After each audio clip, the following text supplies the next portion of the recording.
Vous êtes sur Medi 1, merci de nous rester fidèles et soyez les bienvenus dans ce nouveau numéro de Croissance Verte. Oasis de fraîcheur, espace investi par des citoyens, terrain de sport d'hiver, parc de voisinage, l'eau préservée de la minéralisation du cadre bâti ou encore lieu de rassemblement des résidents d'un quartier. Les espaces verts jouent de nombreux rôles en milieu urbain. Vous l'aurez compris, aujourd'hui dans ce nouveau numéro de Croissance Verte, nous nous intéressons à la contribution des espaces verts dans l'amélioration de la qualité de vie des usagers. Et pour avoir un aperçu, nos équipes se sont rendues à l'université Cheikh Anta Diop de Dakar. Sur place, depuis peu, des espaces verdoyants ont vu le jour pour le plus grand plaisir des étudiants qui peuvent maintenant profiter d'espaces plus convivieux et respectueux de l'environnement. Et pour parler de l'impact et surtout de l'importance des espaces verts en milieu urbain, nous sommes avec Mamadou Saro, fondateur de la plateforme écologique Jana et militant passionné par les questions d'environnement au Sénégal et à travers le monde. Merci d'avoir répondu présent à l'invitation de Medi 1. Merci de l'invitation et bonjour à tous vos téléspectateurs au Sénégal et à l'étranger. On se retrouve sur ce plateau juste après notre reportage à l'université Cheikh Anta Diop de Dakar. Il est signé Giro Togbe et Mbaïndia. C'est le parrain de l'université Cheikh Anta, ce qui est normal. Toute personne qui entre à l'université au moins doit savoir que le parrain de l'université, c'est ce monsieur qui est là.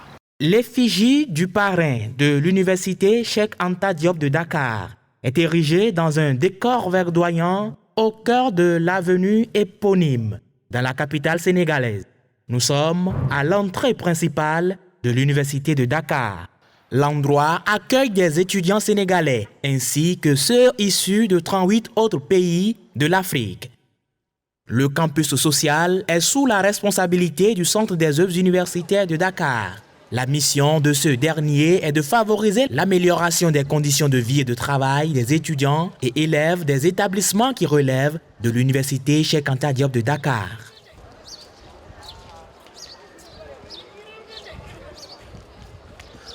Le cadre de vie est essentiellement vert, tel une pelouse, gazon magnifiquement tondu, de nombreux espaces verts créés et d'autres rénovés. L'envie de mettre nos pensionnaires dans des conditions idoines pour leur réussite, parce que, comme disent l'adage, un corps sain dans un environnement sain. Donc nous avons essayé, plus ou moins, pendant des années, de mettre en place un cadre de vie convivial pour nos pensionnaires. Donc, comme je disais, il y a plus de 10 ans, voire 15-20 ans, nous étions une section. Mais avec l'évolution et la perspective, les autorités d'alors ont érigé ça en service. Pour cela, l'équipe dirigeante a jugé utile de créer un département environnement spécialisé dans l'aménagement du cadre de vie des usagers. Il est composé de 2 services, à savoir le service de gestion de l'espace vert et le service salubrité. Avec l'arrivée du nouveau docteur du coup de Maguette, il a su créer ce département et mettre 2 services dans ce département, c'est-à-dire le service de la gestion des espaces verts et le service de la salubrité publique. Le service de la gestion des espaces verts, maintenant, il s'agit de l'aménagement, de la mise en place des espaces verts, des bancs publics, mais aussi gère tout ce qui est cadre de vie au niveau des centres des œuvres universitaires de Dakar. C'est à partir de ce service que nous avons eu l'opportunité de réaliser tout ce qui est espace vert. Et il y a une section qui gère tout ce qui est arrosage, tout ce qui est prise en charge des jardins. Il y a un autre service maintenant qui gère tout ce qui est cadre de vie. C'est-à-dire il y a des bancs publics qui sont au sein du campus. Il y a aussi des espaces pratiquement de garages ou bien d'autres espaces publics où les étudiants utilisent dans le cadre pour suivre des marches, ainsi de suite. Donc tout ce qui est cadre de vie ou bien des espaces publics où on a du Wi-Fi, ainsi de suite. Donc tout ce qui est cadre de vie aussi est dans la gestion de ce service. Des agents sont recrutés et travaillent de jour comme de nuit à maintenir le cadre propre. C'est le cas de Bala qui, ce matin, s'évertue à désherber ce jardin situé à quelques encablures de la direction du Centre des œuvres universitaires de Dakar. Ce matin, comme chaque jour, mes collègues et moi avons aménagé les artères du pavillon A. Les mauvaises herbes qui naissent, nous les enlevons au profit des fleurs. Tout se fait sous la supervision de cet homme. Son rôle, veiller à l'arrosage au quotidien des plantes, au nettoyage des artères. Mieux, il travaille à apporter satisfaction aux doléances des travailleurs.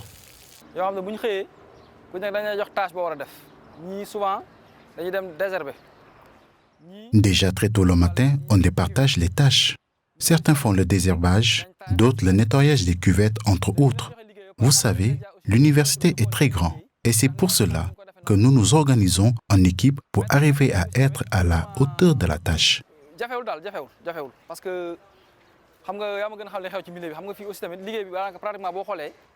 Après le travail du matin, quelques heures plus tard, une autre équipe repasse pour le contrôle. En résumé, le plus gros du travail, c'est l'entretien. Le nettoyage, l'arrosage et les résultats sont immédiats. Les fleurs se développent très bien.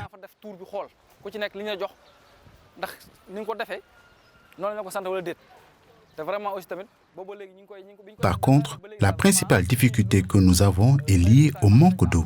On aurait souhaité des forages pour faciliter la distribution de l'eau.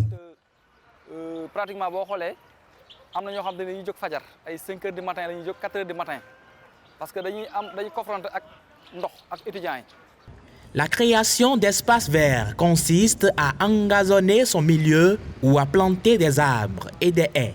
Dans ce périmètre universitaire, une politique de conception d'aménagement d'espaces verts est mise en place. À chaque endroit spécifique, son espace vert avec un objectif précis. Donc on crée un microclimat pour leur permettre, après les cours, d'être un peu à l'aise. Parce qu'il est indiqué d'être dans l'espace pour apprendre ces leçons. Donc c'est pour ça que je disais tout à l'heure, les mobiliers urbains ont leur importance. C'est un site qu'on a aménagé pour permettre aux étudiants qu'ils fréquentent le restaurant. Le matin, de même qu'aussi à partir pour le petit déjeuner, le déjeuner et le dîner aussi.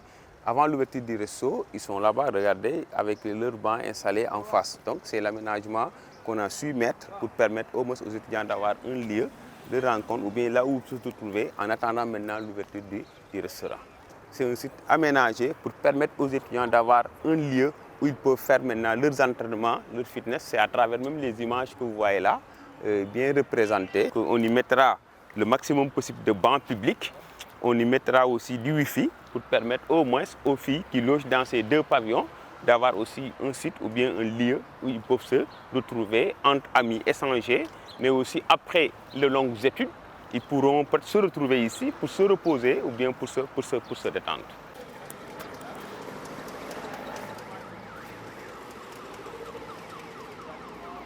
Sur environ 300 mètres de long est dressé un autre parterre de verdure, jonché de fleurs de diverses natures et de fresques murales de sensibilisation.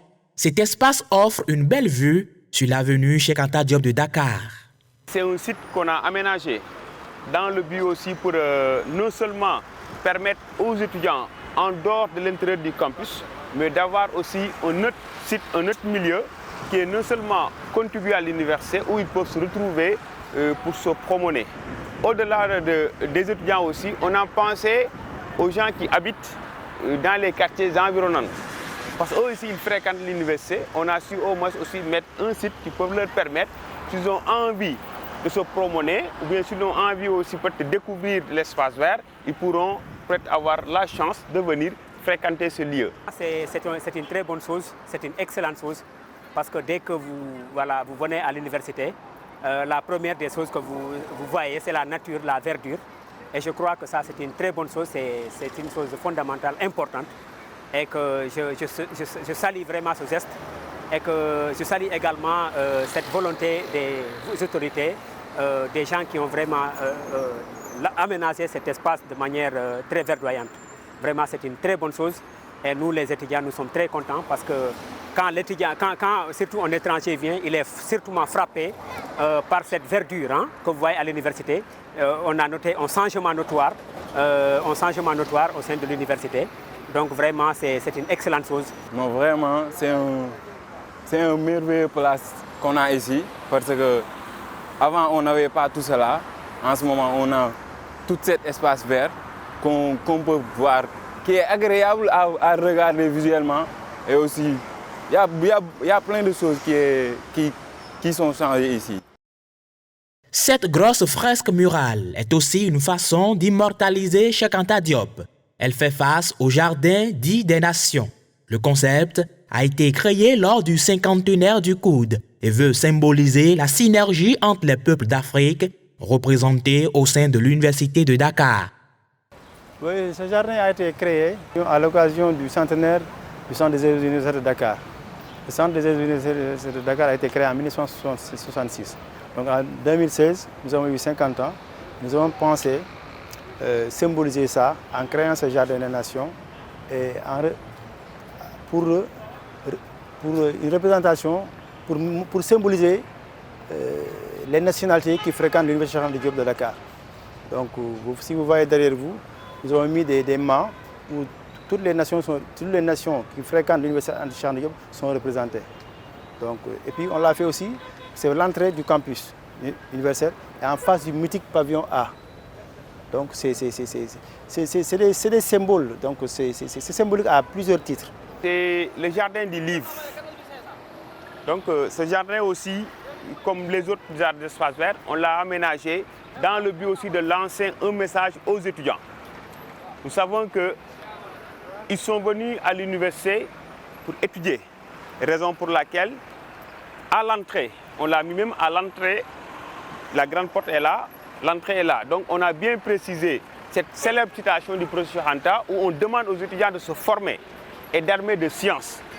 Donc pour juste leur faire comprendre que vous êtes venus à l'université, allez-y, il faut tout faire pour apprendre, pour avoir des diplômes, pour au moins s'armer afin d'être utile pour votre pays. Pour ce spécialiste de l'environnement, un espace vert dans un espace universitaire vient à point nommé. L'espace vert est très important parce qu'il joue un rôle extrêmement important pour les personnes qui fréquentent le campus universitaire et surtout les étudiants.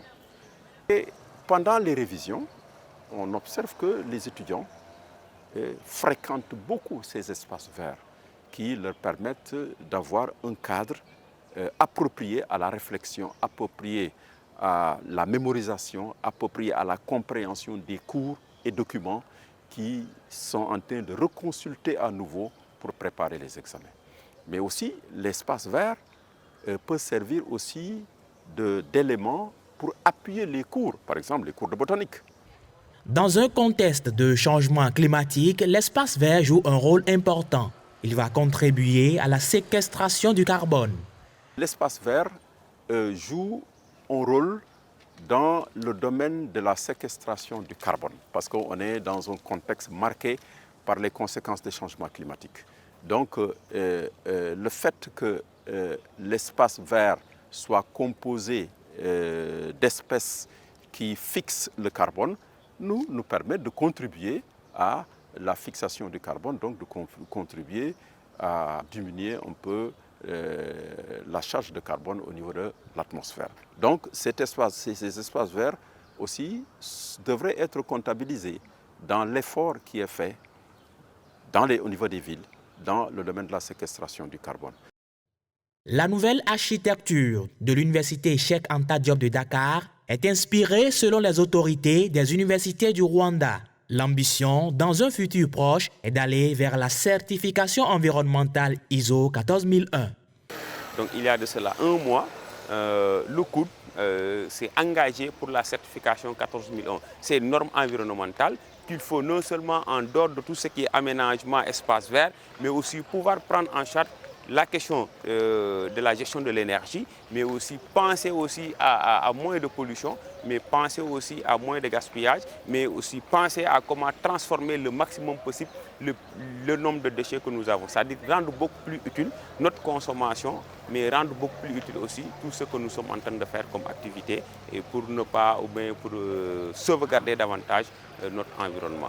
Celle-ci définit une série d'exigences que doit satisfaire le système d'aménagement environnemental d'une institution. La norme ISO 14001 s'intègre d'ailleurs dans le cadre du développement durable et repose sur la démarche volontaire d'amélioration continue.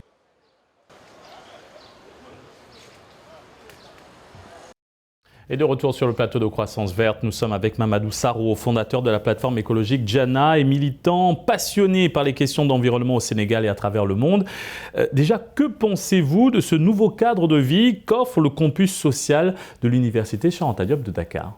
Alors effectivement, pour avoir fréquenté, pas en tant qu'étudiant, mais en passant par l'université à plusieurs reprises, j'avais effectivement constaté qu'il manquait beaucoup de verdure, que c'était assez sec. Et pour les étudiants justement qui doivent être dans un contexte de réflexion, de bien-être, il me semblait important justement de leur créer ce type d'espace. Donc je pense que c'est quelque chose qui vient à point nommé. Quels sont les principaux avantages de l'aménagement de tels espaces verts dans un tel cadre? Je veux bien sûr parler de l'espace universitaire. L'espace universitaire, comme l'a dit le professeur, déjà, c'est des espaces où les étudiants peuvent réviser, prendre du bon temps après des heures de cours. On voyait, pour des personnes qui fréquentaient un peu le quartier, que les étudiants étaient malheureusement obligés de sortir du campus, d'aller dans les quartiers avoisinants, notamment Fann Résidence, et se poser en dessous d'arbres. Donc, je veux dire, de manière naturelle, les étudiants comprenaient que se mettre sous un arbre peut-être leur permettrait de s'oxygéner l'esprit, de réfléchir, d'avoir plus de réflexion. Et après, de manière un peu plus technique, on va dire que c'est des espaces où on peut réduire la chaleur. Donc les îlots de chaleur qu'on peut retrouver dans des endroits un peu bétonnés, on peut avoir à peu près 4 à 8% de chaleur en moins, de degrés en moins en dessous d'un arbre. Donc c'est déjà des espaces qui vont être appropriés. Et donc après tout ce que ça peut apporter, la présence aussi de la faune, hein, des oiseaux, etc. Donc je pense que c'est un bien-être qui est bénéfique pour des apprenants. De plus en plus à Dakar, la capitale sénégalaise, de tels espaces voient le jour au plus grand bonheur des populations. Cela fait d'ailleurs partie des combats que vous menez. Comment vous vous y prenez pour amener les gens à comprendre et à promouvoir les espaces verts en milieu urbain? Déjà, c'est les convaincre en fait à se réapproprier leur espace, parce que lorsque les quartiers ont été construits, pour ceux qui ont un petit peu le souvenir de Dakar 20 ans en arrière, effectivement il y avait toujours un jardin au milieu du quartier où c'était un lieu de convivialité, un lieu de retrouvailles, de discussion. On pourrait dire que c'était un peu l'arbre à palabre où les questions sociales du quartier pouvaient se régler. Voilà, il y avait plein de choses qui s'y passaient. Malheureusement, avec la boulimie foncière, également l'augmentation des véhicules. Parce qu'aujourd'hui, il y a de plus en plus de véhicules. Le parc automobile est à peu près mesuré à plus de 450 000 véhicules, en sachant que seulement 3% de la population sénégalaise dispose d'un véhicule. Donc ça veut dire que si chaque Sénégalais a un véhicule, à un moment donné, ça posera problème. Et donc, ces espaces-là ont été également utilisés comme parking, empêchant notamment les enfants, les jeunes enfants, d'avoir un lieu où se retrouver, où faire du sport, où s'amuser. Les personnes âgées qui voulaient également prendre de l'air, se reposer. Tout ça, en fait, a été empêché par rapport aux véhicules, par rapport à la boulimie foncière. Donc, les promoteurs se disent que ce n'est pas important d'avoir ce type d'espace. Mais là, on constate que les populations se réapproprient les espaces, comprennent que c'est pour également leur bien-être. Et au-delà de ça, on peut penser aussi à des aspects d'éducation, comme on l'a dit, pour la botanique, pour la SVT, pour les enfants qui veulent apprendre. Pourquoi pas aussi promouvoir l'entrepreneuriat féminin avec des potagers urbains, faire de la permaculture. Voilà, donc c'est tous ces aspects-là qui font qu'aujourd'hui, les populations ont compris qu'il était important de se rapproprier ces espaces. Alors, qu'est-ce qui freine, selon vous, l'émergence de tels espaces en milieu urbain et périurbain, si l'on sait que ce sont des sites pourtant si nécessaires à l'amélioration du cadre de vie des populations? C'est que, comme on l'a dit, en fait, il y a une certaine boulimie foncière qui fait que tout espace, en fait, est propice à une construction, un nouveau bâtiment. Même dans les maisons, en fait, individuelles, on se rend compte que l'arbre qui se trouvait au milieu de la maison a disparu au profit d'une chambre qu'on va construire, qu'on va mettre en location. Et donc, malheureusement, ça impacte beaucoup. Après, nous, dans cette démarche-là, comment on essaie de sensibiliser, c'est en apportant aussi aux populations des données économiques qui vont leur permettre de se rendre compte que ça peut avoir un impact sur leur portefeuille, en se disant, par exemple, qu'on peut réduire de 30% la consommation, par exemple, de climatisation en ayant un arbre dans la maison. On peut également réduire, un arbre correspond à peu près à 20 kg de poussière qu'on peut avoir lorsqu'on l'a dans sa maison. Donc voilà, c'est aussi un aspect santé. La densification du territoire, les pressions foncières, la minéralisation continue du cadre bâti et la concentration des activités anthropiques ont participé à la formation, vous l'avez dit, d'îlots de chaleur urbains. Comment endiguer ce phénomène et est-ce que les espaces verts constituent-ils une solution efficace et durable ? C'est nécessaire. C'est nécessaire. On a parlé de santé, on a parlé de bien-être des populations, on a parlé de convivialité. On a parlé de promotion du sport. Donc, si je veux dire, tous ces aspects-là sont des aspects de la vie quotidienne qui font qu'aujourd'hui, il est indispensable. Pour insister également sur le tourisme et même parler peut-être des aspects d'emploi vert, aujourd'hui, 6% du PIB du Sénégal correspond au tourisme.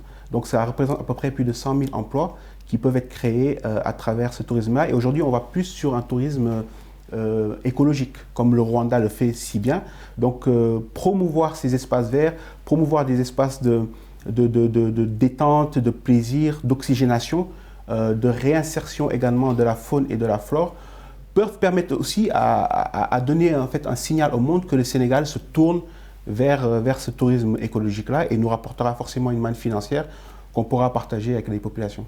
D'ailleurs, ce qui a été fait à l'université Cheikh Anta Diop de Dakar, ils l'ont dit dans le reportage, a été inspiré donc par les universités rwandaises. Une inspiration qui est venue au nouveau manager du COUD suite à un voyage sur place. Que pensez-vous de son initiative globale ? C'est une très bonne initiative. On n'est pas censé avoir la science infuse. On peut aussi aller s'inspirer de pays qui font de très bonnes choses, comme le Rwanda. Derrière, l'idée, c'est aussi que le Sénégal puisse proposer de nouvelles choses et ne pas forcément être dans la copie. On a pu le faire notamment en prenant une partie de l'ancien aéroport pour en faire un prochain parc. C'est un pas. Il faudrait qu'on essaie d'accélérer et avoir des innovations. Et c'est aussi, pourquoi pas, dans le cadre de l'université, essayer de trouver des filières de formation qui vont aller dans ce sens-là, des formations pour les aspects d'environnement, pour les aspects de mix énergétique. Voilà. Donc je pense que c'est aussi une possibilité de proposer aux étudiants en tout cas d'aller dans ce sens-là dans leur formation. Vous êtes le fondateur de la plateforme écologique Jana et militant passionné par les questions d'environnement au Sénégal et à travers le monde. Quelles sont les actions que vous menez allant dans ce sens au sein de votre plateforme ? Alors, au sein de notre plateforme, on a fait beaucoup de choses, comme bien évidemment le reboisement, on en a fait pas mal. On a fait également du plaidoyer, comme je l'ai dit, pour essayer en tout cas de convaincre l'État de transformer cet ancien aéroport en parc naturel. Il faut juste savoir que le plan directeur d'urbanisme du Sénégal prévoyait qu'on passe de 0,15 m² d'espace vert par habitant à 1 m² d'ici 2035. C'est une très bonne chose. Dans ce cas, si on suit ce programme-là, il nous faudrait 300 hectares d'espace vert à Dakar d'ici 2035. Donc l'aéroport sied à ce projet-là. Bon, pour l'instant, on n'a que 10 hectares sur 590, donc on a encore une marge. Mais il faut savoir que l'OMS dit qu'il faudrait entre 10 et 15 m² par habitant. Donc voilà, il y a beaucoup de choses qui peuvent être faites. Mais nous sommes dans le plaidoyer, donc dans le reboisement. Nous travaillons également avec des associations dans les quartiers, comme le Club Environnement de Yoff, qui est un club qui regroupe des étudiants, des travailleurs, qui ont décidé justement de prendre en main ces questions-là, de ne pas attendre l'État, de faire leur part. Et bien évidemment, nous sortons des élections municipales. Il faut noter aussi que l'acte 3 de la décentralisation prévoit que les municipalités ont en charge donc la création de ces espaces verts. Donc, aux nouveaux maires, nous les appelons à ce qu'ils prévoient plus d'espaces verts dans nos quartiers et dans nos villes. Monsieur Sarwa, avant de clore cet entretien, intéressons-nous à la déclaration de Parme qui s'était engagée à garantir à chaque enfant d'ici 2020 l'accès à des espaces verts où ils peuvent jouer et s'adonner à des activités physiques. Selon vous, où en est aujourd'hui un pays comme le Sénégal ? on est en retard. Hein. Comme je l'ai dit, nous prévoyons d'avoir 1 mètre carré par habitant d'ici 2030. Nous ne les avons pas. Si on prend comme une ville comme Dakar, en fait, où il y a 3 millions d'habitants, le seul parc qu'on a en tout cas, c'est le parc d'Anne qui fait 60 hectares. Donc là, on a un retard de 240 hectares.